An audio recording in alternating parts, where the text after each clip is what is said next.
Have you seen the He Gets Us ad campaign? It's a $100 million ad campaign whose focus is to spread the message of Jesus and his love and acceptance of others. When we look at the Bible, what does the He really get us? Well, let's talk about what Jesus and his spokespeople get us. He gets us to excuse misogyny, as you see in Ephesians 5, verse 22, in 1 Peter chapter 3, verse 7, in 1 Timothy 2, 9 to 15. He gets us to normalize hate. You see this in Proverbs 13, 24, in Ecclesiastes 3, 7 to 8, in 1 Peter 2, 18, and in Ephesians 6, 5. He gets us to practice bigotry, like you see in Leviticus chapter 20, verse 13, or in Romans chapter 1, verse 26 to 27. He gets us to ignore science. This is in Genesis, all of Genesis. You see it in Mark chapter 10, verse 46 to 52, and in Exodus chapter 14, verse 19 to 31. He gets us division. Matthew 10, 34 to 36, and in 2 Corinthians chapter 6, verse 14. I mean, bottom line, he gets us nowhere.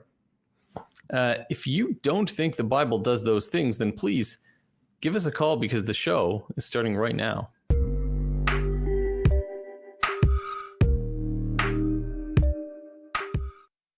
Hello, and welcome to another episode of Truth Wanted. I'm your host, MD-Aware, and this is the live call-in show that happens every single week, Fridays at 7 p.m. Central Time, where we talk to people about what they believe and why they believe it. If you'd like to call us, you can, and please do. The number is 1-512-991-9242, or through your computer at tiny.cc/calltw. Truth Wanted is a product of the Atheist Community of Austin, which is a 501c3 nonprofit organization dedicated to the promotion of atheism, critical thinking, secular humanism, and the separation of religion and government. And joining me this week for the show is Secular Spirit. Welcome to the show. Hello. It's a pleasure to be here. Fantastic. Before we get started on the show, we want to give you all out there in YouTube land last week's results of the We Want the Truth, or WWTT segment. Last week, we asked you, name a time the punishment fit the crime. And here are some of our favorite answers. Number 3, Robert Blackwell, 1350. Punishment fit the crime. When I was young, I liked setting booby traps for my brother. Mom got tired of it, so one time she made me set a trap off on myself. Not fun at the time. My brother and I both looked like we'd been boxing. In hindsight, just desserts. Number 2, user-SKHYR3IV2E. There's probably a cleverer way to say that. Punishment that would fit the crime. If you cheat on a test, you have to retake the test orally in front of the class. That's pretty extreme. And number 1, know what? 1653. I saw a story on Reddit where the kid was having a temper tantrum and removing all the labels from the cans in the pantry. So his parents said that his dinner was going to be the contents of those cans until they ran out of unlabeled cans. Very good. Ooh, I like the element of surprise with that one. Yeah, I like that one too. That's fair. You know, you can have, there's like apparently a thing that you can do where you buy like crates of unlabeled cans for really cheap. And it's just like, we'll let you have these for really cheap because we don't know what's in them and we can't sell them otherwise, right? Kind of interesting. Mystery. I like it. Yeah, it's kind of like when you get those storage facilities that are unclaimed and you just have to pay sight unseen. Yeah. You get what you get. It might be a skeleton in there. It might be, I don't know, maybe something actually you can sell. Well, and they have the similar thing for like Amazon packages or something like that, right? Like where it costs too much to return. Like if someone returns something, it goes to like the local Amazon warehouse, and instead of shipping it back to where it came from, it's cheaper to just like resell it to someone nearby. Oh, okay. No, I didn't know that actually. It's neat. I've never done it, but I've heard of people getting some pretty crazy stuff for really cheap from it. But again, it's like a mystery box. Who doesn't love a mystery box, eh?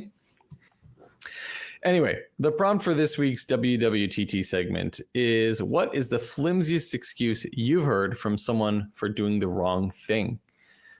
What do you think, Secular Spirit? What's the flimsiest excuse you've ever heard? Well, um, spoiler, I did get this question in advance, so I did have time to think about it.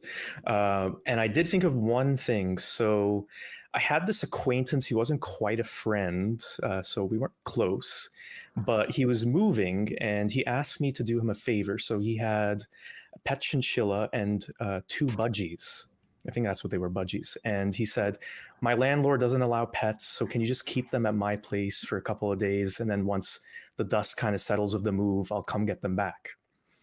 Well, he never took them back. So now you have a chinchilla and a pair of budgies? This was a while back, and so they're unfortunately all deceased now. But so you had a new pet chinchilla and a pair of budgies. Yes, I had Cheech the chinchilla for a long time. The budgies, I don't think I ever named them. Cheech was my favorite, if you can't tell. Yeah, and, no kidding. Yeah, I think he just didn't want to deal with them anymore, and I don't think I ever saw him again either. So, yeah. Geez, that's a pretty flimsy excuse, and also pretty extreme. You know, you ditch your pets with someone, and then you just ghost them forever. Well, the worst part was he was vegan, and so not good PR for the vegans. I'm not blaming all vegans, but you'd be so glad that I'm here instead of Objectively Dan. Oh yeah, Kelly's laughing in the background. Very nice. He knows. Anyway, so welcome to the show, everyone. Please give us a call in. The number's there at the bottom of the screen, 512-991-9242 or tiny.cc/calltw. We're going to be here taking calls in very short order and happy to talk about whatever you want, from, anything from religion all the way through to pseudoscience, things that you think are science, conspiracy theories, cryptozoology, whatever you like. I like it all. But hey, I'd like to get to know Secular Spirit a little bit. So why don't you tell us, first of all, where you came from and what you're doing lately in sort of the atheist secular community? Happy to do so. So my background is actually Muslim. I was a believing Muslim until I was around 17, and I grew up in Dubai. But my actual nationality or background is Palestinian. And so I was a pretty firm believer. I wouldn't say that I did all the things. I wouldn't call myself devout, but I believed in it all. And when I moved to Canada, that's where I am right now for university.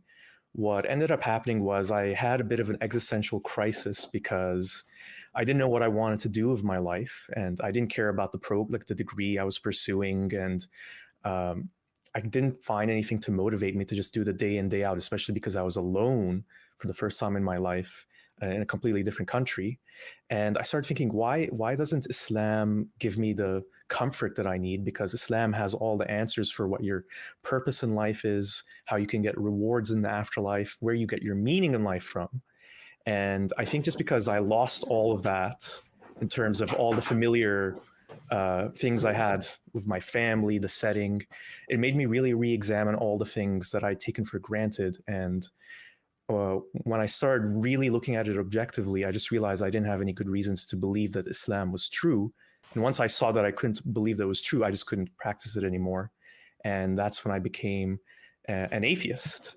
Mm-hmm. And to just jump closer to the present day, I noticed that there's a lot of, which is really good to see, that there's a lot of criticism of Christianity on YouTube, social media. And that's one of the things that got me into the world of atheism, was seeing the works of, the new atheists like Richard Dawkins and Sam Harris. But I noticed that when they criticized Islam, and I noticed that there was a lot of similar criticisms between the two faiths, I saw that there was a big backlash. And one of the main reasons why they got that backlash was because they were accused of not knowing Islam really, because they didn't grow up with it. They're coming from this other background. They don't truly understand it. And I realized that someone like me, who used to be Muslim, who comes from that background, I can do a better job of criticizing the religion, and it will have more impact because I used to be a believer. And that's what kind of started me with the YouTube channel I have. where I've been sharing my story of leaving Islam, why I left, what my problems with it are. And the main goal is really to just build a community of ex-Muslims to know that they're not alone, and to really just normalize leaving Islam, which does come with a lot of repercussions in terms of, being disowned by your family, and in some instances, unfortunately, even death. So, I mean, that's very interesting. There's a lot to sort of unpack there. I mean, one of the things that I want to ask you about, you said you wouldn't characterize yourself as a devout Muslim, or you wouldn't have. What do you think makes a Muslim devout versus more moderate, or even like practicing but not devout? What's the distinction? I think if we want to just simplify it, we do have the 5 pillars of Islam that we're all supposed to do as Muslims. So there's, praying, fasting, zakat, hajj. I'm blanking on the 5th one right now. What was the 3rd one? Oh, so it's praying, Yeah, fasting, zakat, which is basically donating money, and hajj, which is the pilgrimage. right. And oh, my bad, it's been that long where I can't even remember what the 5th one was. But essentially, one of the main things I wasn't doing was praying 5 times a day, which is what you're supposed to do as a Muslim. And Profession of faith. the profession of faith, yes, Shahada. the shahada, yeah. So I did the very easy ones, which is the shahada, and praying for Ramadan, which was easy because everyone else was doing it. But I couldn't do the 5 times a day prayer, and I found myself doing some things that I knew were just like basic sins. And one of those would be, for example, lusting after women. Teenage boy, you you have these desires, let's put it that way, and I knew that I was chasing those desires in an inappropriate way. So that's one of many examples. Having impure thoughts, and I knew in my own mind that this is not what a devout Muslim should be doing. Do you think that anyone lives up to those criteria? Well, that's the interesting thing about it, because there's this idea that there's a true Islam that Allah intends us to have. And I don't think that actually exists. It's really just subjective depending on different people's standards. And I would just say that there are some people that try to follow more the literal version of what's in the Quran and what's commanded in it and what's also commanded in the Hadith. There's some Muslims that kind of ignore the Hadith, which is the sayings of the Prophet Muhammad, and they just focus on what the Quran says. And then you kind of find wild variations amidst all of those things. But I knew by the standards of my community, I grew up as a Sunni Muslim, that I didn't meet the standards of someone who was properly devout. And can you tell us more? I mean, this is all, very basic for you. But like, I grew up as a Catholic, and I think a lot of our audience is either secular / atheist or Christian. Can you tell us the distinction between the Quran and the Hadiths? So the Quran is, as we're taught when we're Muslim, is the revealed word of God. So Muslims believe that the words in the Quran are actually from God. They're unadulterated. This is exactly the message that God wanted the Prophet Muhammad to receive. So it was the Prophet Muhammad who received these divine revelations directly from God. And oh, sorry, go ahead. Well, I was just wondering. So, I mean, I think that a lot of Christians believe the same thing about the Bible, but it's filtered. It's sort of. I would say there's a key difference. So you can correct me if I'm mistaken, but I would say generally speaking that Christians believe that the Bible is divinely inspired by God, but wasn't written by God. That's not the case in Islam. Okay. So the Quran, Muhammad didn't write it. It just came to him as a revelation from God. So who physically, within the canon of Islam, who like held the pen and wrote the words of the Quran? That's an interesting question, because there actually isn't a a clear consensus on the historical accuracy of what actually happened. But generally speaking, this is what I was taught, was that during the time of the Prophet Muhammad, so we're going back 1400 years, it wasn't actually written down. It was just memorized, and it was shared orally.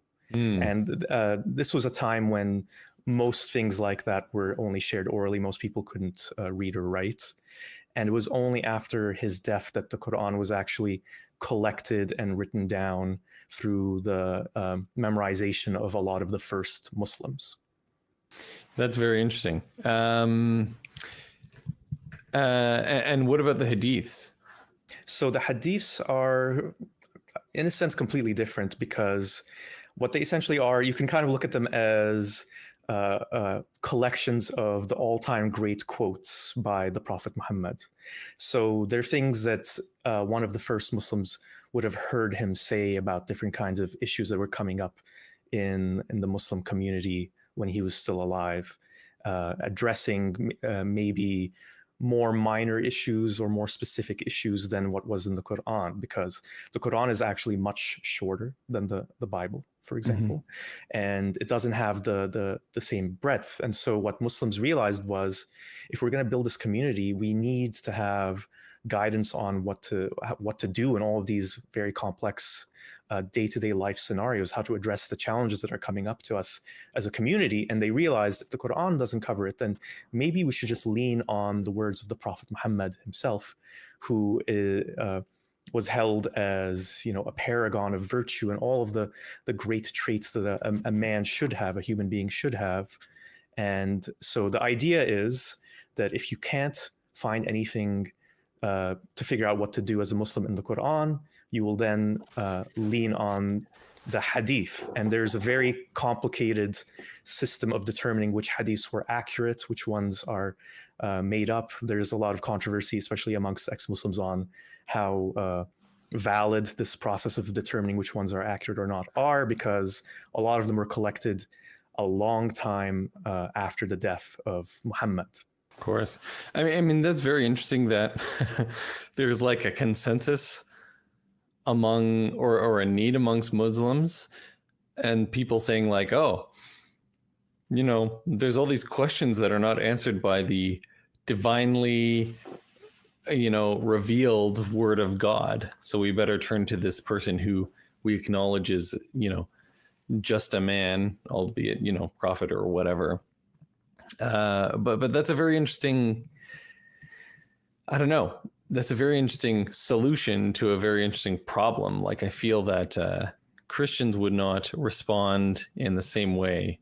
They would, my intuition is that Christians would sort of insist that the Bible did hold all the answers, and they just have to like try to reinterpret it, or that it's some sort of hidden subtext or something like that. But then again, I was raised Catholic, and we have our own whole like, separate canon that's completely separate from the Bible. So, that's a whole different story. I mean, there was something else that you mentioned that I wanted to bring up. You talked about the repercussions of leaving Islam, and you're Canadian, just like I am. Indeed, I am. So how do you find those repercussions reflected in a Canadian context, like, or a Western context? Obviously, I think we've all sort of heard stories about the repercussions of leaving Islam in majority Muslim countries. But how is it in the US or in Canada? If I were to talk about Canada specifically, you'll find different layers of the repercussions. So a lot of people from my background, or coming from the Muslim world, who then immigrate to Canada, they tend to be part of a Muslim community wherever they happen to be. There's concentrations of Muslims all over Canada, and there's a phenomenon sometimes where Muslims who were maybe not very religious back home, wherever they came from, become more religious here in Canada because they want to just, cling to their roots because they're in this completely new environment. Right. And they're worried about for some of them, the worst case scenario is, for example, what happened to me when I came here alone and I ended up leaving Islam within a year of being a newcomer in Canada. And so that's their fear, that their children will lose their faith, they'll lose their heritage, they'll lose their tradition. And this is the thing about Islam is interwoven with the heritage and culture of a lot of these communities and all over the world, I would say to a greater degree today compared to, let's say, Christianity for the most part. And so when you leave Islam, it's almost like a slap to the face of your family and your community in a lot of instances. It can destroy families. It has destroyed families. There's instances where I've encountered this so many times. I'm fortunate enough where I haven't dealt with that personally, even though I do keep it secret from a lot of family members outside of my immediate family. But instances where people just don't talk to their children anymore because they left Islam. Instances where there's been abuse of children because they reveal that they're dating in a way that the parents don't approve of, or they've had sex outside of marriage and all sorts of things like that. And so that can destroy families, and it can lead to physical abuse, psychological abuse, emotional abuse. And if I was to talk beyond that, the impact of it in Canada is that when you leave Islam, you're kind of, and this is something I've discovered, is you're kind of lumped in with the people who also criticize Islam in Canada. And that would be people who tend to be a bit more extreme in their view of immigrants. You can say it. Xenophobic, sometimes just outright racist towards immigrants. And one of the ways they manifest that is by just criticizing their religion. And so if you're out there speaking against Islam, then people will sometimes just automatically assume, oh, you're one of those right-wing bigots who hates Muslims. That's how they'll say it.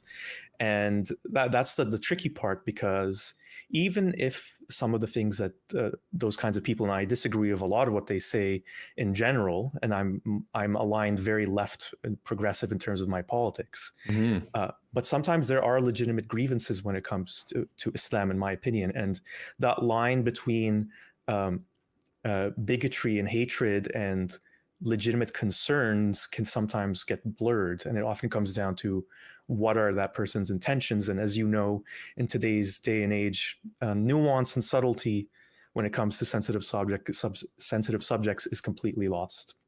Completely, I agree.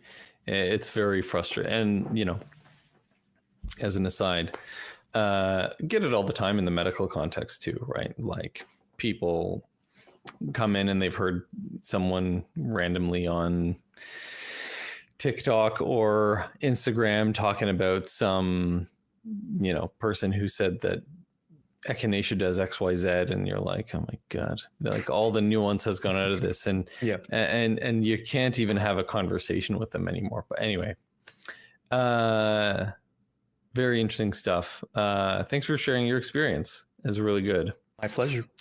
I think we should get to some calls. But before we do need to shout out our patron of the week. Every week we get to shout out a patron that donates through tiny.cc/PatreonTW for supporting the show. And this week's patron of the week is, drumroll please, Sarah Cook. Thank you, Sarah Cook, and obviously to everyone who contributes to the show. All right, Secularly Spirit, let's get to some calls.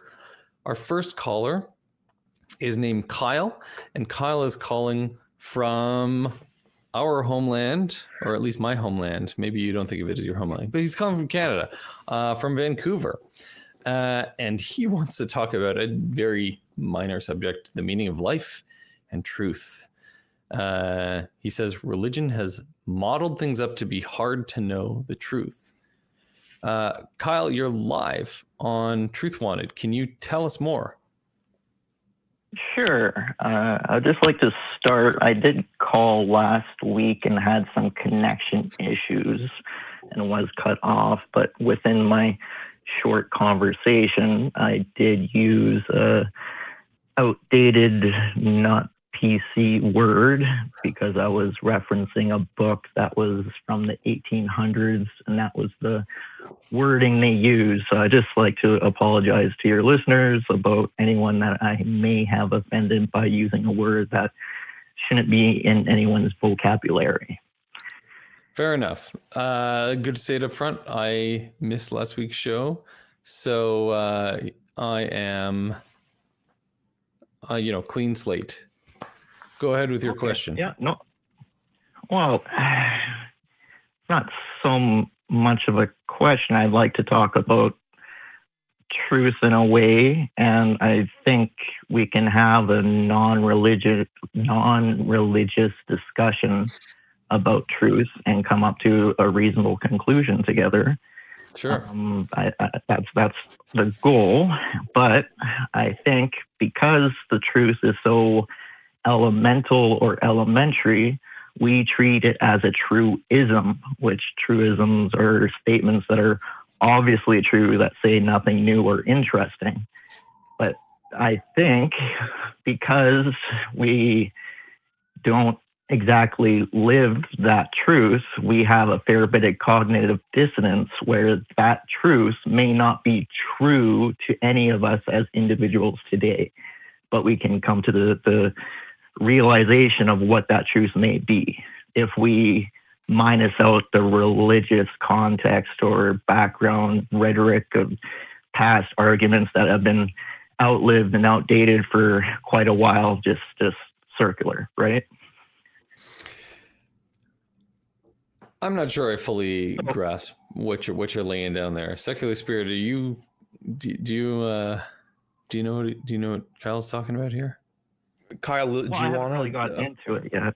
Okay, all right. Well, then proceed. Yeah. Proceed.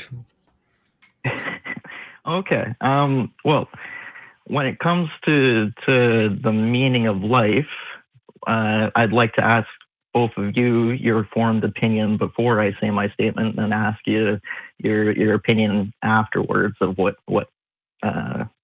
you think, kind of thing there. So what do you guys think? Is there a meaning of life? Yay, nay, what could it be? Go ahead, secular spirit. Well, Kyle, I would say for me, and this is, especially because I did come from a religious background where I was told the meaning of life was to worship God and to be with God. Once I left that, I had to really figure out, okay, so what is the meaning of life?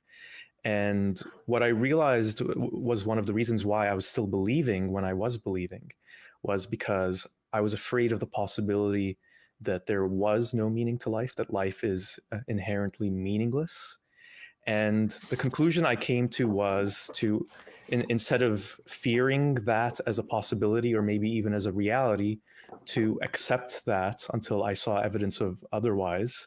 So I would say for me personally, I don't think life has any inherent objective meaning, but that doesn't mean that you and I as individuals, or us as a human species or individual societies, can't make life meanings for ourselves.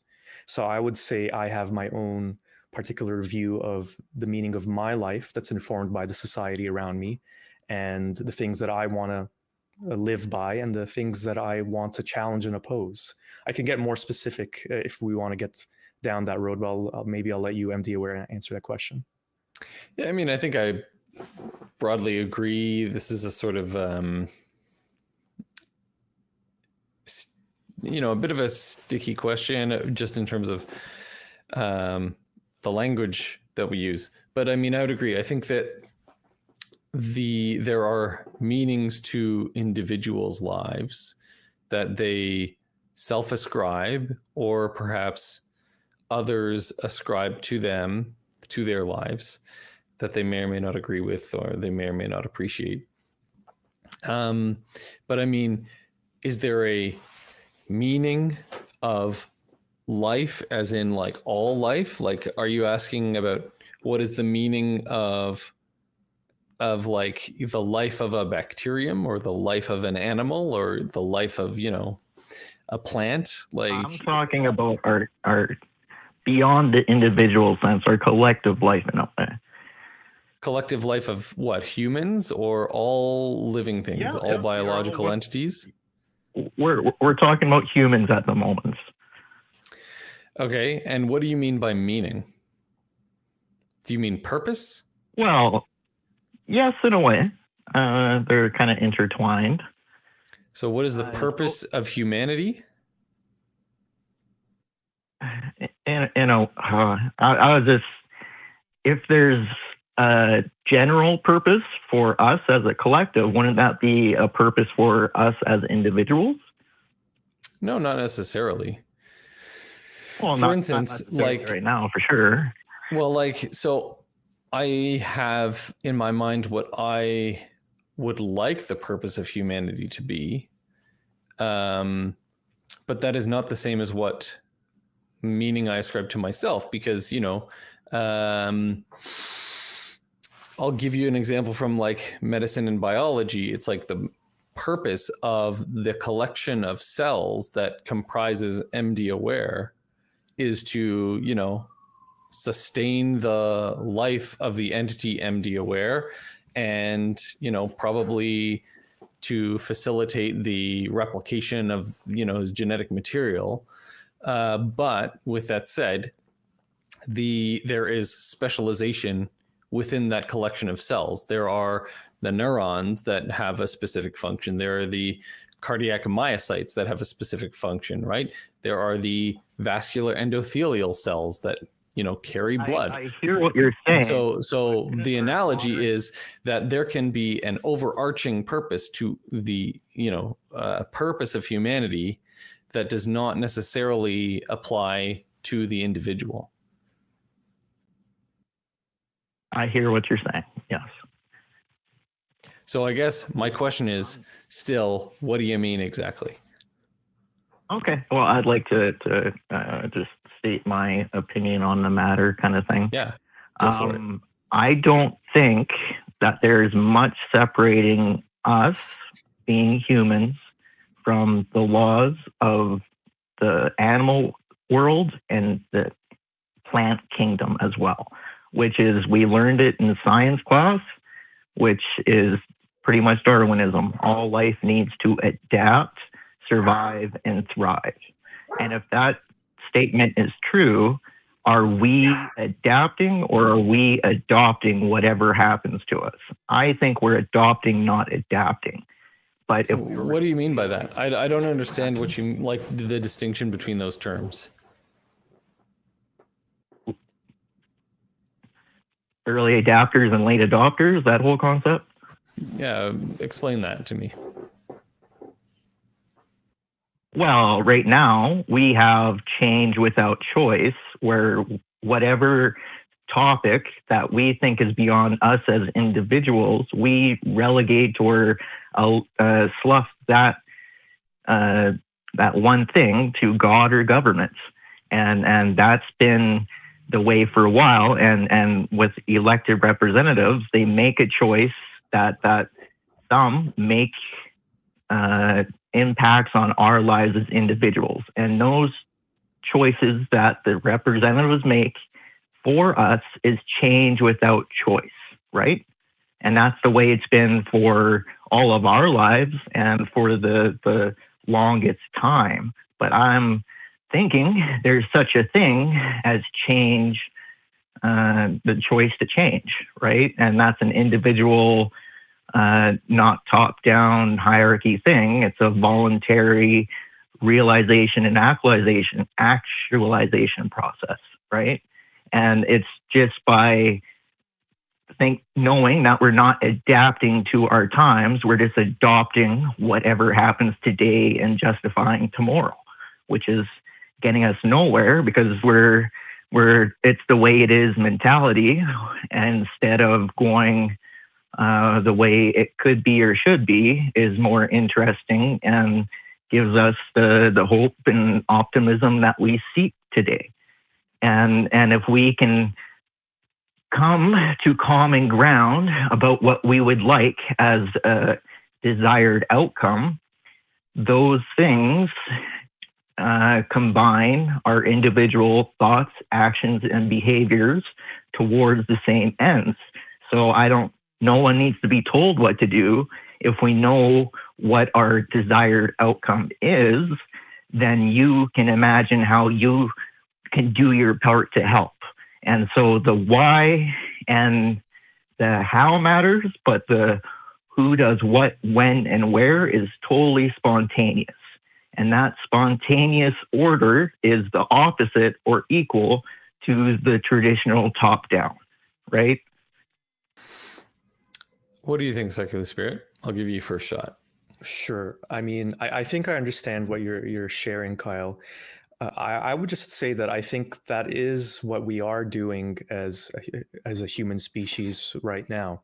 All of the major conflicts, disagreements that we're seeing in life today between, secularism and religion, between isolationism and globalization, and all of these sorts of things are us trying to come with a consensus of what our meaning is, what our purpose should be, and what we should be doing going forward. So it's one of those things where I feel like we as individuals do play a part, and our institutions also play a part, and it's all kind of interwoven. So I think we actually are doing this. And even just us having this conversation right now, even though it's just between us and the couple hundred people watching, is part of that. What do you think, Kyle? I think that we have one system that we were born into and have, and what I'm talking about is the best case scenario, which we are not living in, is not our reality, kind of thing, and we are adapting in ways, but it's non-voluntary in the individual sense to us right now, where it can be completely voluntary for us to adapt to the times, because we live in very difficult times where there's hazards today that did not exist before 2000. And if we don't adapt to those current existing hazards, your survival, your thrival is in danger. And that's probably why we're in such a poor state right now. So what do you think that people should be doing that they're not? Well, right now, we've been divided and conquered, mind, body, and spirit, through government and religions. And that dividing and conquer, the pinning against each other, has prevented us from working together and forming that third mind dynamic, when minds come together, and each mind that comes together adds more to it to make more possible, because no individual can know it all and no individual can do it all, but we can do it all together, and nothing could be unknown, because I can devote my life towards one specific topic, you can devote your life to a completely different topic, and between us we know it, but I don't know. And Kyle, I have a question can I ask Kyle a question? Yeah, sure. Yeah. What you mentioned, the best case scenario that we don't have right now, but that we should be striving for. So what is this best case scenario that you have in mind that you want each of us doing our little part working towards? Well, I do believe that there is the conventional path that we're on right now, and what, for the lack of better words, the natural path that we never step foot on, that if we weren't born in this specific circumstance, that person existing in that world would be your natural experience, that we don't have any of it right now, kind of thing, right? And we were born in the society which civilization was, every part of it was born from the mind. Every idea made into reality, that every doorknob you look at, every object you look at once was a concept made into reality. And our whole human world is man-made, artificial, synthetic. And so, Kyle, are you suggesting that we should, like, Fight Club style, blow up all of civilization and return to like a hunter-gatherer, small I'm tribal talking. No. sort of existence? What do you suggest? Like, I Sorry. truly don't understand what you're suggesting.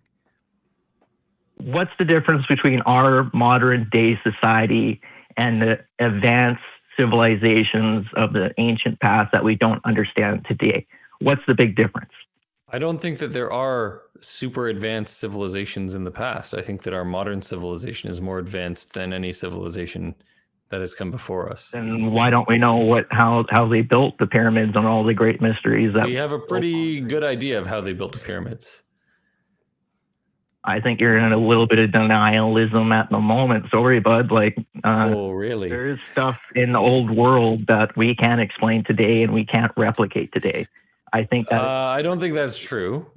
We've built much more impressive structures, and we've built, the fact that people point to like the pyramids, for example, is not a very compelling reason for, people who have a background in sciences or engineering, because there are much more sophisticated systems that have been built since then. For instance, the ability to land on the moon, right? Which is like many decades old. Yeah, that is much more impressive feat than building pyramids. But Kyle, could you answer MD-Aware's question of what state you want us to return to, like when he made that Fight Club comparison? Like what is the natural state you're talking about, just so we can understand? I'm not advocating we go back to tribalism. I'm advocating we go back to advancing our civilization to do the things that we think is undoable today, but you disagree at the moment. Well, Kyle, like, I don't know how much you know about me, but I have a PhD in biomedical engineering, and I'm in training to be a surgeon, so I'm a medical doctor as well. And the thing that I reflect on a lot is the fact that there are treatments today that are available to the poorest of Canadians. I can't speak for, Americans or those living in a privatized system, but people in a socialized healthcare system, there are treatments available to them today that would not be available to kings 100 years ago, 50 years ago, right? The leaps in, I choose healthcare because I am in that industry, but the leaps just in healthcare technology that have been wrought by our current civilization are frankly, beyond the wildest dreams of people from any prior era in human history. And, I think that is reflected and recapitulated in nearly any other industry that you could point to. I'm sure that people, my colleagues in, civil engineering, mechanical engineering, electrical engineering, like remember, there was no real electricity, in the times of ancient Egypt or whatever, so I don't understand how people think that these ancient civilizations were so much more advanced than modern society. Well, isn't that a lack of imagination a little bit? But I think it's a lack of gullibility. I'm not willing to watch the History Channel and believe the ancient aliens guys. I was just going to mention that show. Yeah, it reminds me of that stuff. And there's someone else by the name of Graham Hancock who writes a lot of books on the subject of the advanced technologies of ancient civilizations. In a sense, I think it's interesting stuff. And there is an element of we don't know exactly what happened throughout the past of this planet or the human race. We don't know every single thing. So who knows? Maybe there are some advanced technologies that they had that we don't have right now. But I mean, overall, Kyle, I think we're all on the same wavelength in the sense of we see the problems in the world today. We're not happy with a lot of things in the world today. And we should be working together as just individuals at a grassroots level to tackle those issues. I think I would say a lot of people have a consensus about that. Yeah, I think where the disagreement comes in is what the goal should be. Well, I haven't heard the goal from Kyle. That's the thing. Well, we've heard sort of a vague goal of returning to our ancient civilization majesty. I'll give you the last word, Kyle. We should move along to another call, but I'll give you the last word on this topic. And I think it's been a good call, so feel free to call back in a future week whenever, if I'm back or whoever's on next week. Feel free to call in. But hey, I'll give you the last word for this call, Kyle. This conversation could have been more interesting and constructive if it wasn't approached with skepticism and criticism. Rather, it would have been nice to have a little bit of curiosity, interest, just to understand where I'm coming from, rather than beat down what I'm trying to share. Because I never tried to ask you like a whole bunch of times what you mean, just so we can understand you better. Thanks again for the call, Kyle.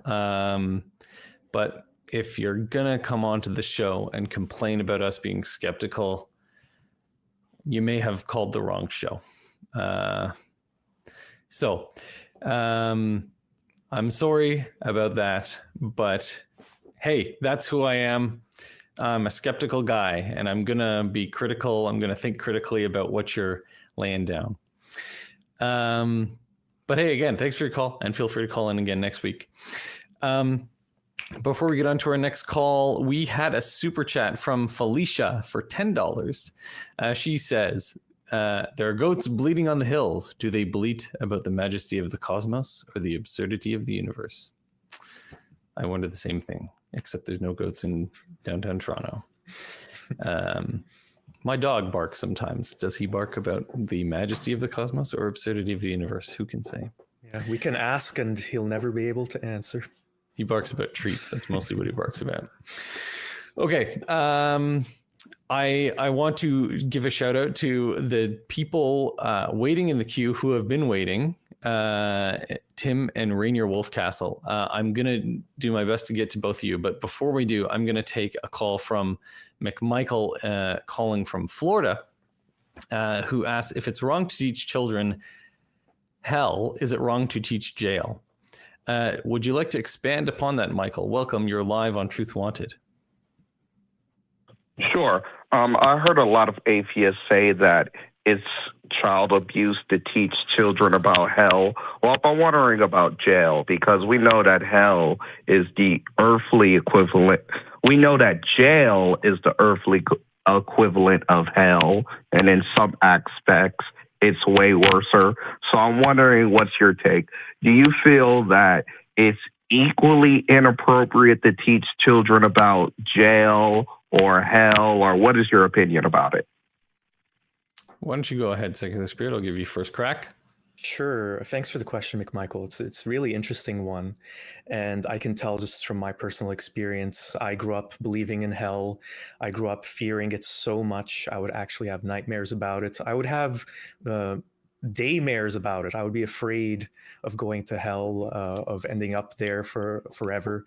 And I would say, speaking from my personal subjective experience and many experience I've heard from many people who used to be religious, it is much worse to teach children about hell than it is about prison. And I'll tell you why. Because when you tell children about prison, you can frame it in a context where this is something that we humans do. We have all these rules, these laws in place. We need to have these things sometimes to protect people from harmful people in society. And generally speaking, the longest sentence you'll have is a life sentence. That's very different than the concept of, and if we were to talk about Islam and Christianity, for example, of a potentially eternal punishment in hell. And where in Islam, for example, they outline, the Quran outlines very detailed graphic descriptions of the punishments of hell. And this is coming from the creator of everything, the creator of the universe, the creator of you, who sees everything you do. And so it has much higher stakes, much higher repercussions. And it's essentially like thought police, because this God is watching you at all times, no matter what you do. So you're constantly being monitored compared to, other human beings seeing what you're doing and what you're not doing. And so the fear is greater, and the psychological and emotional trauma that can result from that is also much deeper. All right. Would you like me to respond to what you just said, or would you? Yeah, go ahead. Go ahead. Go ahead, please. Moral lines when it comes to like hell. I mean, a lot of times, if you're growing up as a oppressed minority group, you know that you're more likely to be falsely arrested, and then you go to jail, and then you have it on your record, and then it's quite frankly an embarrassment, like a black eye in your life. While hell, you know that if you have a personal relationship with Jesus Christ, you're going to avoid it for the most part. Like, it's something that you put in the back of your mind. And, you know, everybody in hell, you know, they're judge free because they know, like, you're as equally bad as somebody else. Like, you know, at least in jail, you have somewhat of a hierarchy, like somebody who, oh, this person went to jail because of tax fraud, while this person went to jail because he molested children. So there's some type of hierarchy in jail, and, you know, and also we have to bring in the aspect of, you know, jail is one of the only places where people actually like cheer on the rape culture. Like, people say, like, people actually wish that males get raped in jail. It's actually like a ceremonial thing. Like women talk about rape culture, but men actually, there's no female equivalent to, oh, I hope you drop the soap. Like, have y'all ever heard of a female equivalent of that? I've not. And McMichael, I mean, you don't have to answer this, but are you speaking from experience? Like, have you been to jail? Have you had a personal experience with this? Oh, no. Luckily, I actually like avoided most of that. I mostly just spent in relatively good neighborhoods, but I have a ton of family members that went to jail. And I actually, like, my father, when I was younger, convinced me to bail my brother out of jail, which I hated doing that. And you know what? Just the whole idea of prison, and how, you know, because at least in hell, at least if you go to hell, people don't wish you get raped. Like, people. Okay, okay. Couple of things. Number one, I think that what you're talking about is a concept or a notion of jail that is sort of maybe North American in context. I don't think that jails everywhere are like this. Number two, I mean, there were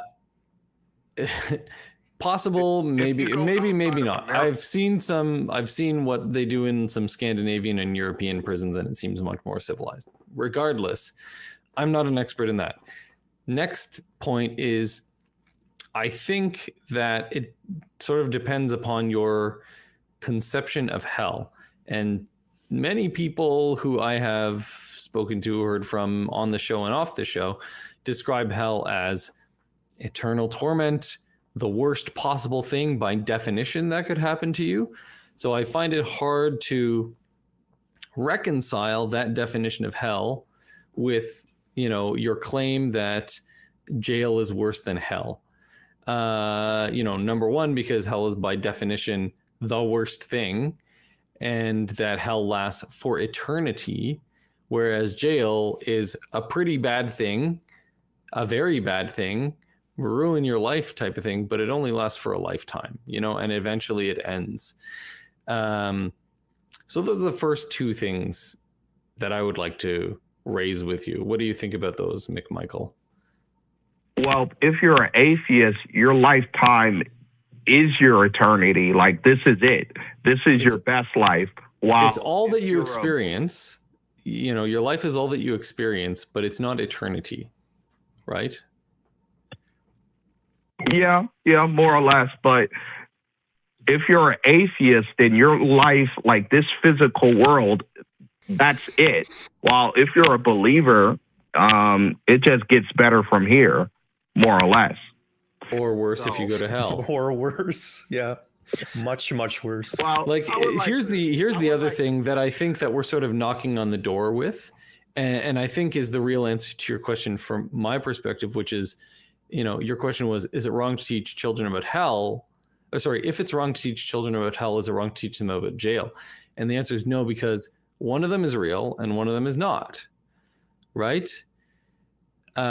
We know everyone on the planet agrees that jails exist and prisons exist, and we can objectively verify the conditions of the prisons. But what you can't do is objectively verify the existence of hell. Hell, we can't even get a consensus among Christians about what exactly hell is. There's not a perfect description of it in the Bible, as far as I'm aware.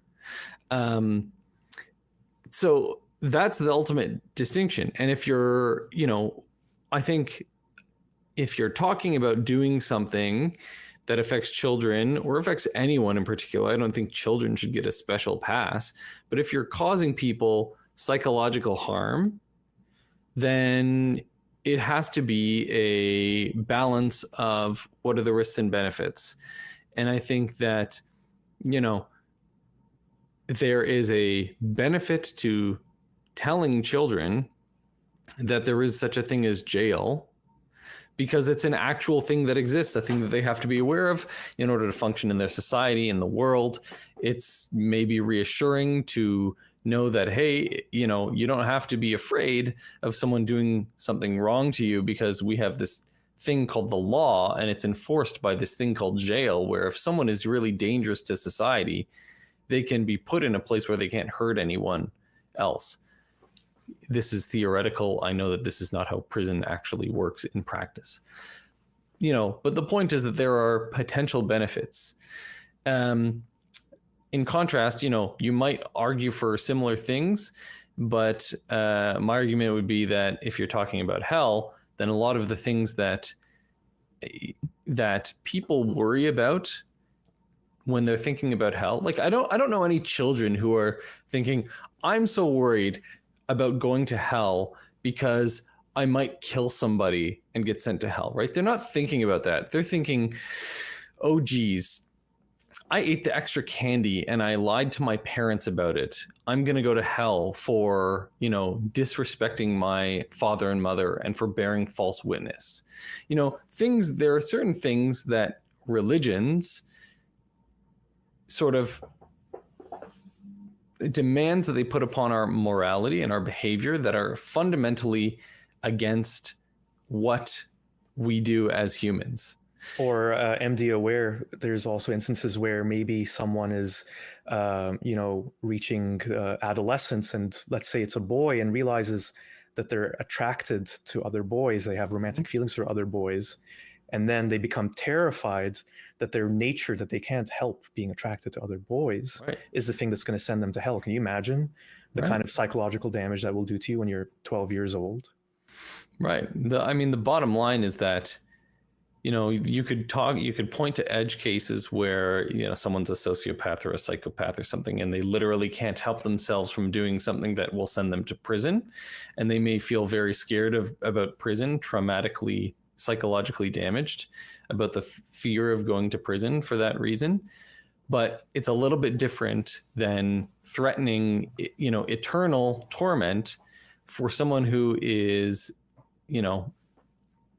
essentially just being themselves and not hurting anyone else necessarily by doing it with the threat of from our perspective, fake thing. So I think that for me, at least, it ultimately boils down to this real versus fake notion. So what age do you think it's appropriate to educate children about hell? Like, is it 2 years old? Is it 6 months old? Is it when they're 4? I mean, jail. I meant jail. I think it depends on what you're teaching them about, right? There are ways to present information about the law and the justice system in ways that are appropriate for all different ages, right? And I think it's more about the way that you present the information than it is about what the actual content is. Just like, you know, I've said on this show before that I don't think that, you know, people should be upset about discussing sex ed in, you know, elementary classes. I don't think that they should be, you know, concerned about. Really? No, why? This is biology. These are things that people need to know about. So could I ask, like, how far are we going to go with sex ed? Are we going to teach kids about butt plugs or fingerings? Like, what? Eventually, at an age appropriate time, but not when they're, you know, 2 years old, 4 years old, 6 years old. I think the important thing is to not teach children to be ashamed or embarrassed about their sexuality. And I think that, you know, I will say that facts are your compass. Facts are your guide. If you say some people like people of the same sex or gender as them, and some people like people of the opposite gender or sex as them, some people don't fall within the gender binary, and some people like to have anal receptive intercourse, and some people like to have vaginal intercourse, and some people like to have this, and, like, you know, some people like to use toys and some people don't. Like, this is all factual information. There are no value judgments placed upon it. That's where I think that, you know, that's how I would deliver all of this information. If you mind me asking, as a person who has, like, you know, who has, like, children in the public schools, what age should we teach kids about butt plugs? Like, is it like 11? Is it like 13? Like what? When do they start having sex? I think kids in my local Catholic schools started having sex when they were like 14 or 15. Probably around then is a reasonable time. You teach the kids about butt plugs? I mean, this is something. I don't understand why are you fixated on the butt plugs? I don't understand why teaching kids about butt plugs is any different from teaching kids about condoms. Again, it seems like there's like this kind of notion of shame or embarrassment around it. Yeah, what's the fixation with butt plugs? Can I explain what's the difference between butt plugs and condoms? Yes. All right. Of all the things I figured we'd be talking about today. Hold on. So condoms is something that you put on yourself as protection, while butt plugs is something you put on yourself as arousal. Butt plugs doesn't keep you from getting somebody pregnant. And you could actually lose a butt plug in you. I'm aware. I've removed several of them in my capacity as a abdominal surgeon. I've had the pleasure of doing that. But that's not the point. The point is this is factual information about what people do sexually. And, you know, I think that it's important that people not be ashamed of, you know, doing things like that, because what you don't want are people who feel so much shame because of the attitudes and values that are imposed upon them, that they shouldn't be doing things because they feel good. And as a result, they don't seek medical attention when something goes wrong, like when they lose a butt plug inside them and they don't present to the hospital, you know, 6 months later with a Christmas tree ornament in the rectum in the middle of June. And then they have me scratching my head and saying, I don't understand the timelines here. How long has this been in place? Why didn't you come see me sooner about this problem? It's because they were ashamed of it. And perhaps they wouldn't be so ashamed if we taught them that people use butt plugs, and it's not a perversion. It's not something to be ashamed about. It's something that some people do and some people don't do, and both of those things are fine. So McMichael, hold on, McMichael. Let me ask you a question, because you were asking about this. Are you opposed to children like yours in public school being taught about butt plugs? And if you are opposed to it, why are you opposed to it? Well, most definitely. And the reason why is I'm curious to what adult would like to educate kids on how to insert stuff in their anus. But why are you opposed to it? More or less, I feel like these things should be something that a parent would probably talk to their child about it, not have. Are you going to ever talk to your children about a butt plug? If they bring it up, yes. But how would they know to bring it up? Like, you have to understand that there are certain things that as a parent, you're never going to be able to talk to with your children. You know, you need to have children, I think, everyone, when you're learning certain things, you need to have a teacher who you can ask stupid questions to, who you don't feel any sense of judgment from, who doesn't have any bearing on your life outside of being a source of information. And you want to regulate that so that the children don't get their information from Dr. Google, from the internet. You want to be able to regulate the information that they're getting and vet it for accuracy. So if we're talking about the curriculum around butt plugs, since you're very concerned about it, I would say that core pieces of that curriculum are make sure you use something with a, stop so that it doesn't get lost inside, right? You need to have some method of retrieval. You need to make sure that both people in the relationship are consenting. If there are multiple people, you need to talk about appropriate lubrication. You need to talk about when to stop, warning signs, all of these things. These are all for safety, for the good of the person receiving the information.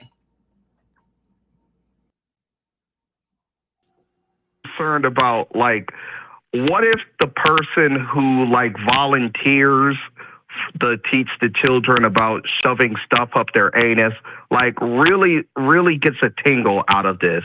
Like, I would feel awkward just randomly, and this is just me. Yes, it seems that way. Here's the thing.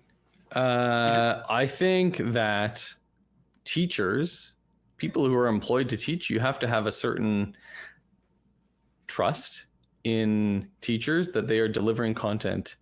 It's like this, you could say the same thing about me. It's like, I told you that I've retrieved many of these toys from people's rectums. It's like, I feel weird about that surgeon taking those things out of the rectums. Maybe he gets a tingle out of it. You know what? I don't, because it's just another day. It's just another Tuesday for me, for MD Aware over here. I retrieve this stuff all the time. There's no novelty left in it. And it's the same thing with teachers. They do the same thing every day. There's no difference to them. They're not just pulling teachers off the streets. They're not just random people off the street. Yeah. They're educators. I mean, the thing about the public school is that the public school has some of the highest abuser rates when it comes to children. Like, people who are really like gets a tingle and they're pringle about kids, they sometimes go into the educational process. Like, they're the people who's teaching your kid how to do soccer, how to do gymnastics, So when it comes to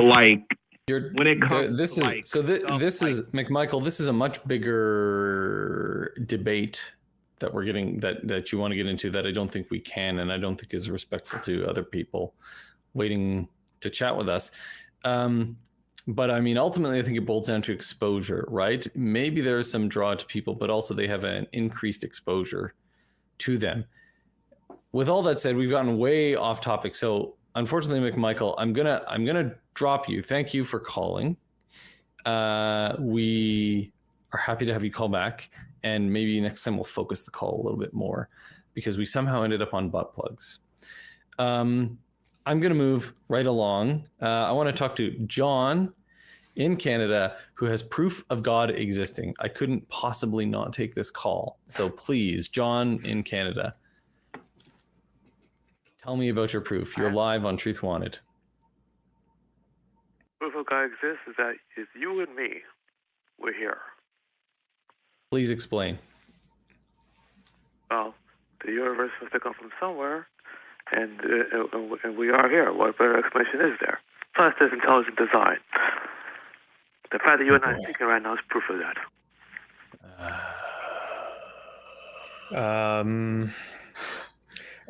Okay, I'll ask you one question first, John. Have you looked into all other explanations and eliminated them? Yes, I have. Can you give me an example of some explanations that you eliminated? Well, it can't be the Big Bang, because have you ever seen anything explode and then boom, something created? Well, what do you think the Big Bang is? John, what do you think the Big Bang is? Describe the Big Bang to me. It was an expanse of in space by matter and material or particles, something like that. Am I wrong? Kinda. A bunch of particles. So let me ask you this. Together. Is the Big Bang a definition of the origin of the universe? Is it an explanation for the origin of the universe? Isn't that what you scientists and atheists believe? No, it is not. No, it's not, John. Big Bang specifically refers to a state of expansion of space-time that occurred in the early part of the universe, the early microseconds or whatever of the universe. John, in the early life of the universe. It does not specify the origins. And part of that is the fact that according to Big Bang cosmology, we don't have access to information earlier than the Big Bang because we can't possibly get any information from it because of the density of the matter and energy that was there at the time.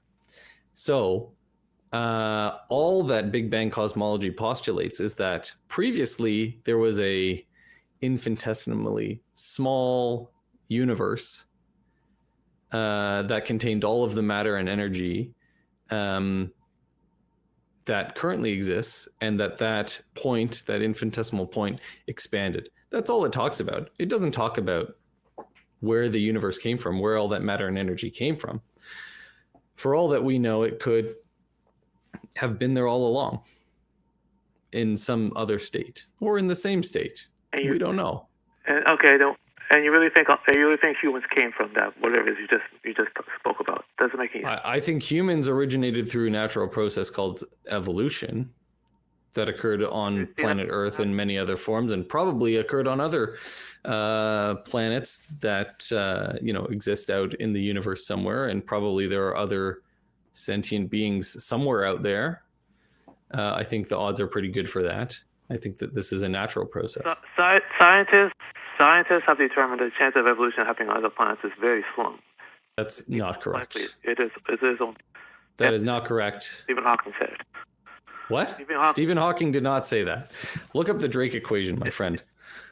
John, I think the consensus is that because of the size of the universe, that there has to be life somewhere else, maybe in different stages of development compared to our planet. But have you ever heard of the whole notion of the Goldilocks zone, where if you have a planet that's... Hold on. Let me just explain this thought, and then you can tell us what you want to say. But the notion is that if planets are a certain distance from a star, similar to how our planet is in a certain distance from our sun, then the basics of life might be possible. So if you think about all of the stars and galaxies out there, then the odds, and planets, then the odds are that there probably are other living beings somewhere else. Who do you think put the Earth in that Goldilocks zone? That we're just right, we're at the right distance from the sun. We're not too hot, and we're not. Why would it have to been something to have put us there? What if it just happened from the expansion of the universe? Because if you think about it again, since there's so many planets, so many stars, so many galaxies, and odds are that some of them will end up in this configuration that we've ended up in.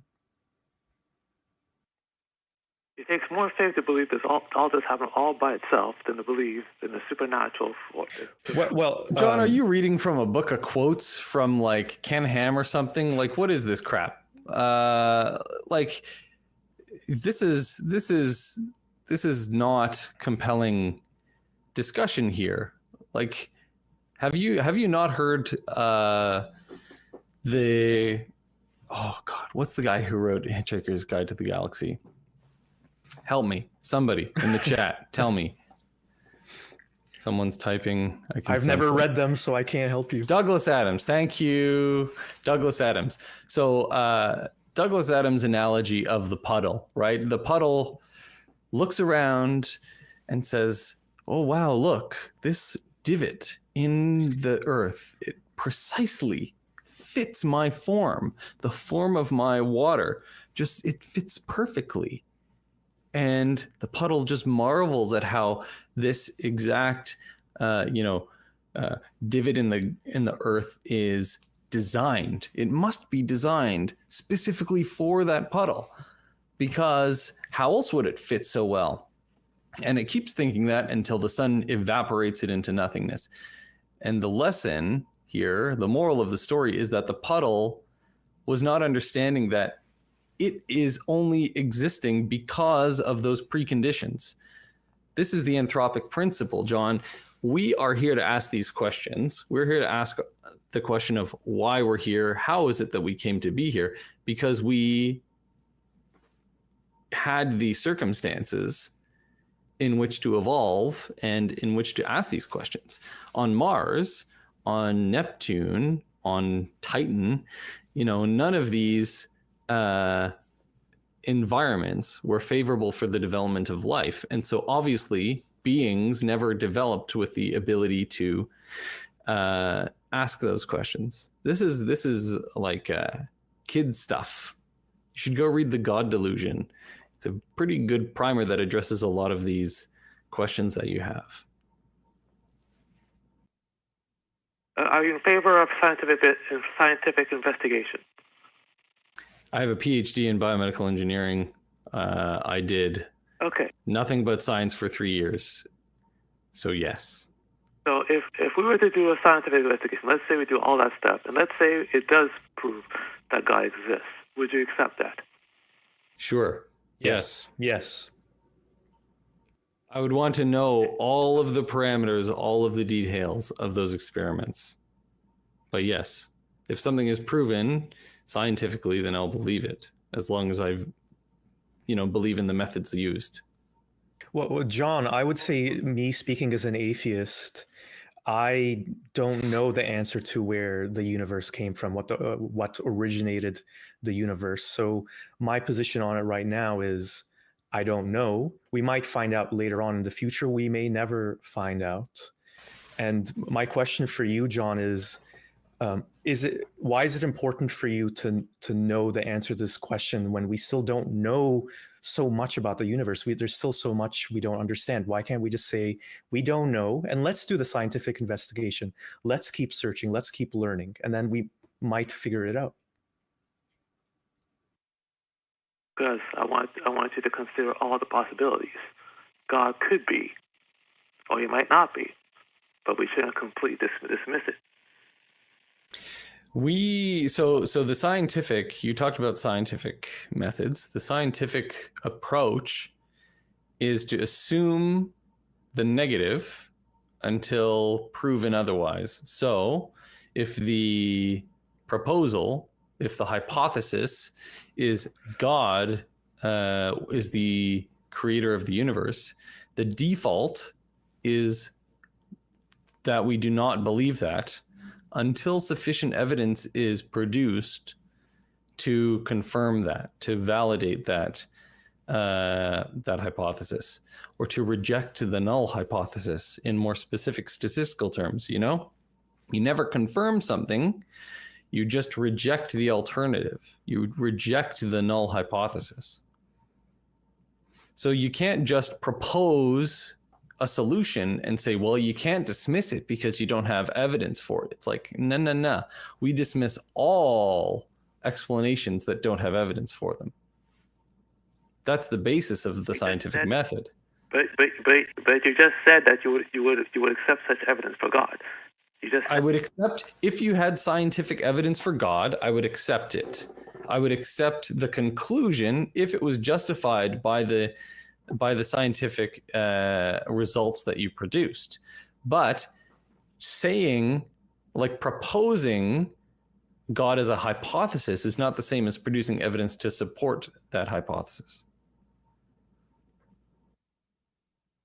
Okay. Yeah, John, I'm not necessarily opposed to there actually being a God who created the universe. Like, we're not sitting here going, no, like closing our eyes, shutting our ears, going, no, there's no God, there's no God. Why I stopped believing was because I didn't see the good evidence for God's existence. And just because I don't see the evidence right now doesn't mean that I've completely shut my mind off to the possibility of there being maybe some evidence. Who knows? But we have to see it first. Right. Which is why we took this call where you said you had proof of God existing. We're here. We're asking, every week someone from the show is here asking for evidence of God's existence. We're not shut off to the possibility, but we're not going to believe it just because someone proposes it. You have to come with something that I can evaluate. What about changed lives, gentlemen? What about what? Changed lives. People who embrace the Bible and they say their lives have been changed for the better. Nah. People's lives change for a million reasons that are not divine. So this is a thing that actually I think is very important and poorly understood. There is the explanation for a phenomenon, and there is the explanation that people say is the cause for the phenomenon. And those two things are not the same. In my line of work, someone is sick, they get better. The explanation may be that they took antibiotics for their infection. They may think that the explanation is they said a prayer and took 20 vitamin C tabs and they got better. It's called a misattribution of causation. And if you misattribute the cause of an effect, just because you got the effect that you wanted to get using a method that you thought would get you there doesn't mean that thing that you did actually resulted in the effect. And that's the whole purpose of scientific experiments, is to figure out what the actual cause of an effect is.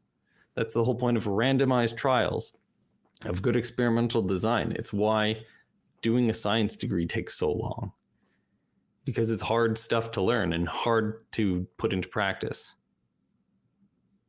Are you talking about a placebo effect? Is that what you just described? No. I mean, that's perhaps one manifestation of it, but this is you could argue that the whole purpose of scientific method is to determine the causes of things. You subscribe to panspermia. What did you say? I couldn't quite get that, yeah. You subscribe to the idea that life came from alien beings. Not necessarily. Alien beings. I don't know enough about that. I don't think that it's required. I think that the conditions on Earth, the explanation of what do you call it, like life originating on Earth, are sufficient to get us to where we are. I don't think you need panspermia. Wait, John, but I haven't looked into the arguments in any depth. MD Aware, you didn't see that Ridley Scott documentary, Prometheus? It's pretty good. That's a movie, not a documentary. I'm just making a joke, John. Just making a joke. No joking on this show. Secular Spirit, this is a serious show. Okay. All right. I'll remember that. Okay, John, I mean, we're sort of starting to chase our tails a little bit here. So I'm going to let you go. Okay. But, I genuinely appreciate the call. We always want people who have a what they think is proof of God existing. And maybe I was a little bit rough with John, but it was also a bit of a weak argument. We won't linger on that. Please call in next time, John. I would be happy to talk to you again in the future. We're starting to run low on time, but I promised I'd get to them. So I'm going to take Tim from Washington, who has a question specifically for Secular Spirit. Why don't we just let him ask? So Tim, you're live on Truth Wanted. What do you want to say? How are you guys? So first of all, I want to say, Secular Spirit, I loved your definition of hell and your description of hell. And before we get going into my question, what's interesting is that the early Christians thought of hell like the Jews did, which is Sheol and eternal punishment. It wasn't until Dante came that we actually got our current version of hell. But that's an aside. But really, Secular Spirit, what I wanted to know is, over the last, few weeks, I've been watching videos and hearing about how Muslims in the United States and Canada are much more accepting of the LGBTQIA plus community than are the Christian evangelicals. And what I wanted to know from you is, do you think Islam is more accepting in the Western world of the LGBTQIA community than they would be in, say, Iraq or Iran or any of the other Muslim Islam states? Thank you for the excellent question, Tim. And I would say that Muslims in the West in general, or in countries, if you want to specify, that are generally more accepting of LGBTQ people, are definitely more accepting and more tolerant. And I think there's two reasons for that. One of them is cynical. I'll start with the positive one first. I think the main difference is that a lot of people, when they come from the Muslim world, they've never really encountered someone from the LGBTQ community, because a lot of people are closeted, a lot of people hide it, it's very stigmatized, there's a lot of shame around it. They might know people in their families, in their personal lives who are, but they just wouldn't know it. And when it is revealed, then there's a very big stigma that comes with it. And because of that, there's a lot of ignorance and irrationality around it. I can speak for myself. When I was living in Dubai, growing up in the United Arab Emirates, I was very homophobic. And then when I came here to Canada and I actually started meeting, like I had a friend who identified as gay, and I learned more about him and his life, and I saw, that they aren't these monsters that I believed they were. I saw that they aren't these repugnant creatures that I believed they were. And so I think the key thing is, when people are living in the West, when they're surrounded by people of all these different identities, faiths, sexual orientations, they realize they're not horrible people and they're just humans like us. And that makes such a big difference. Now, the second reason, which is cynical, is there might be Muslims that behave on the surface, or maybe even outwardly, when they're dealing with someone, say a coworker, for example. They will behave in a tolerant way. They'll be friendly with them, but inside they'll be thinking the same things that more bigoted, intolerant Muslims are thinking, where they are repulsed by them, but they want to fit in. So that's a cynical perspective. So, but overall, I would say yes, definitely a big difference with Muslims in the West. Nice. I like that, because frankly, I mean, I grew up a Mormon and was an evangelical Christian and was also gay. And so I really had a lot of internal homophobia during all of that, and even went through conversion therapy, and it was tough for me. And I'm going to be 59 in April, and I was married. I have a child, some grandchildren, and when I came out again at 38, it was tough for me because it was like, I really thought I loved God. And then when I realized that God wasn't changing me, and then even more, then I realized that I am actually an atheist who believes that God does not exist. He is a myth like Odin or Osiris or any of the others.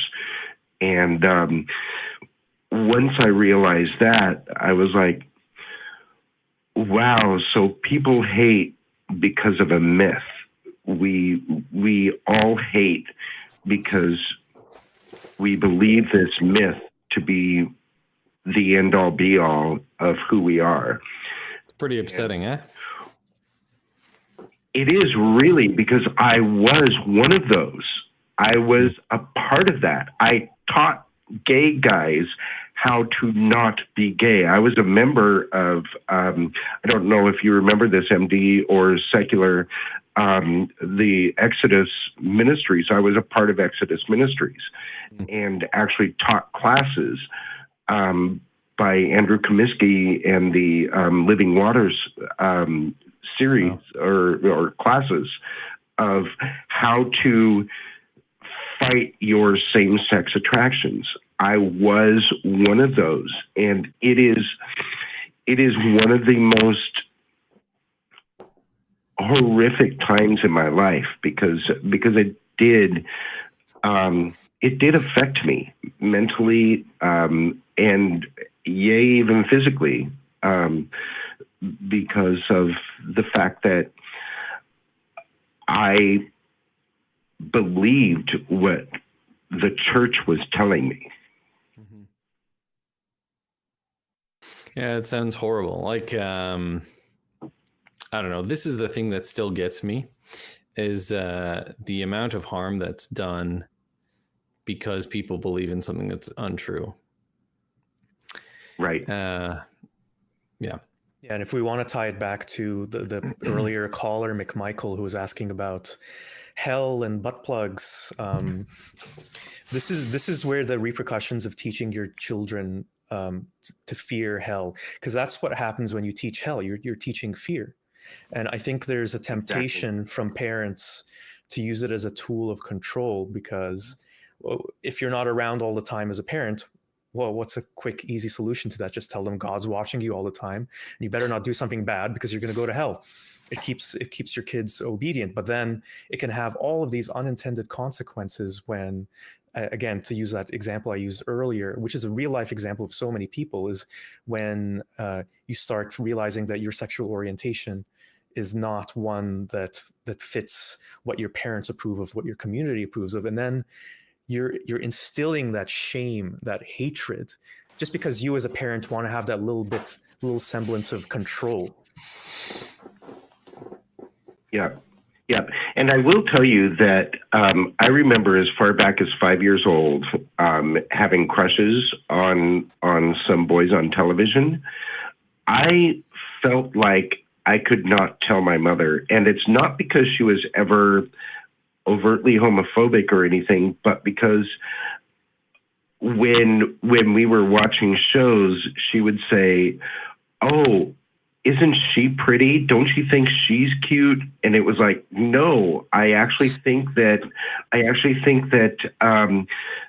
the Partridge Family drummer is cute. I like Chris Partridge. I think I want to kiss him. And I was 5 years old, and I remember this. I remember thinking that Peter Brady was really cute. And I was 5, 6, 7, 8 years old. But I couldn't say it to my parents because they weren't overtly homophobic. I'm going to say this. They were simply societally heterocentric. Yeah. Systematic homophobia. I don't even think it was thematic homophobia. I think that it was literally societal heterocentric. Because I was a boy, I should like this girl. Right. And And so it wasn't like, who do you think?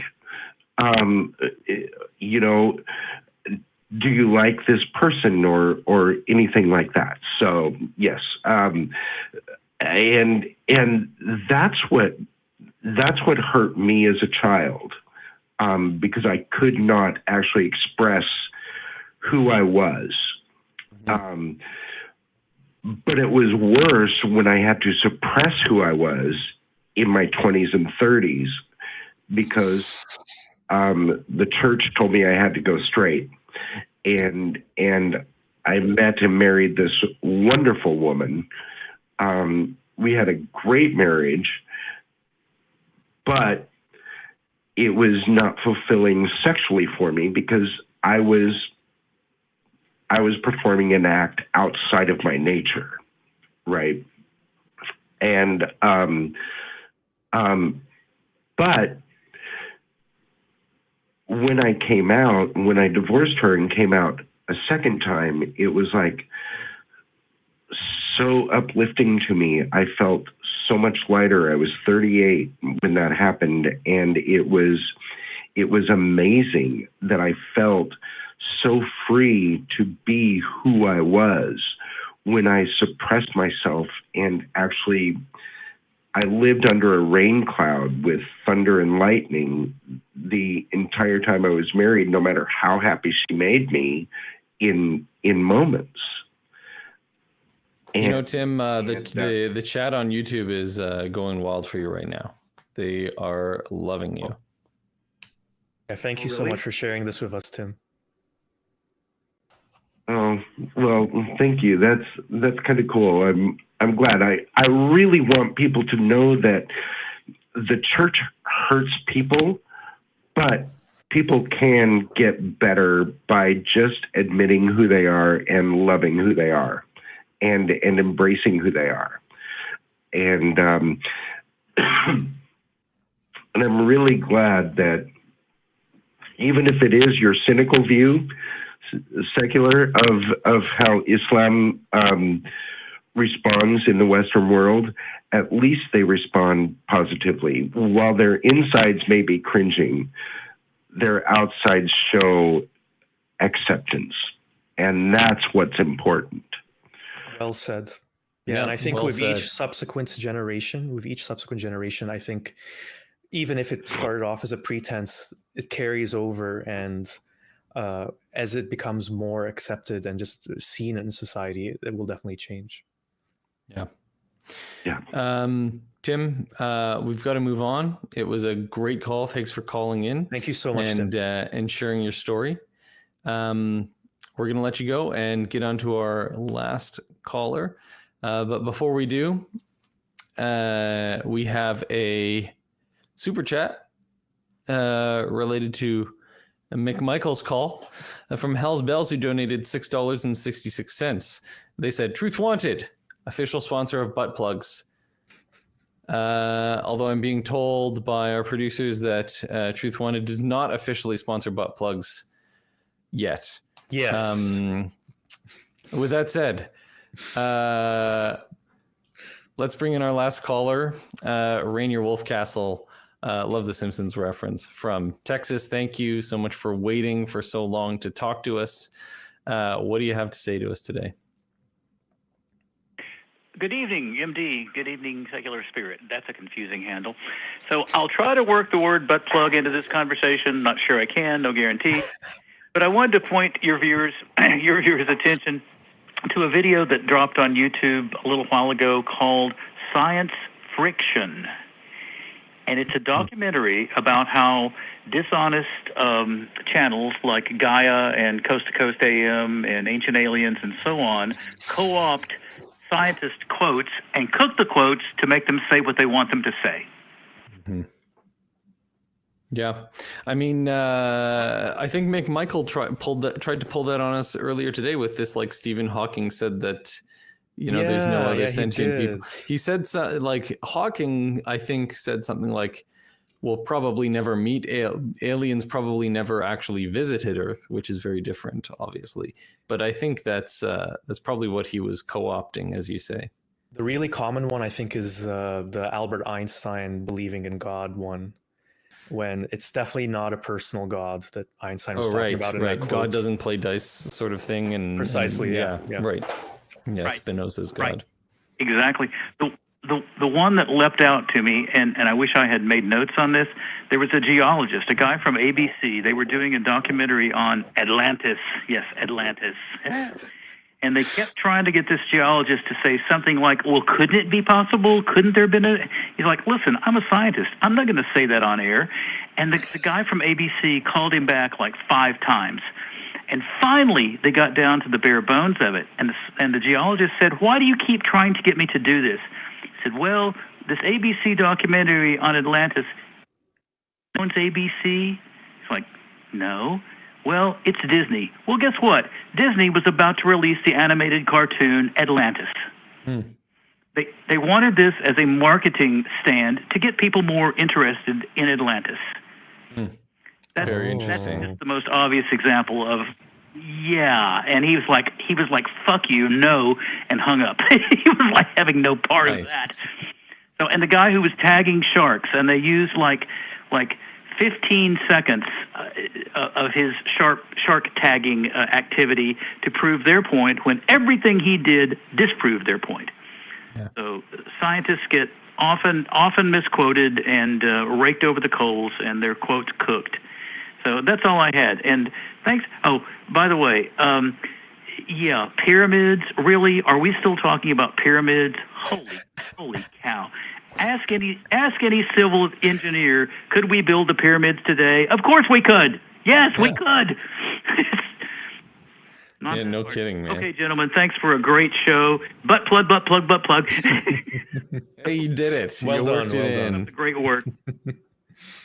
All right, thanks, Rainier. Hey, that ended up being a pretty damn good show. Okay, well, we're totally out of time. In fact, we're over time. But hey, thanks, Secular Spirit, for being on the show. Where can our audience find you to learn more about you? Well, you can find me on YouTube. I have a channel just called Secular Spirits, and you can also find me on Twitter and Instagram. So yeah, you can find me there. Awesome. Feel free to stick around. Both Secular Spirit and I are going to the Atheist Community of Discord after show. So if you want to ask us a couple more questions, if John or McMichael are still listening, or anyone else, and you want to come find us there, and join us there at tiny.cc/ACD Discord. Again, Kelly has left the chat, but he was our backup host, as he is on so many occasions, and what a guy he is. I saw him laughing in the background a couple of times. Yeah, excellent human being, and staple of Truth Wanted and all the ACA shows. We didn't get to thank the crew, but thank you, crew. I know you're back there somewhere making everything happen in the background. There they are. Incredible stuff. Thank you so much for all that you do. Before we go, remember, we want the truth segment. The prompt for this week: what's the flimsiest excuse you've heard from someone for doing the wrong thing? Comment on the video, and your comment may be read on next week's episode. Tune in at the beginning of next week's episode to hear the top 3 answers. Thanks for watching, everyone, and we'll see you here next time.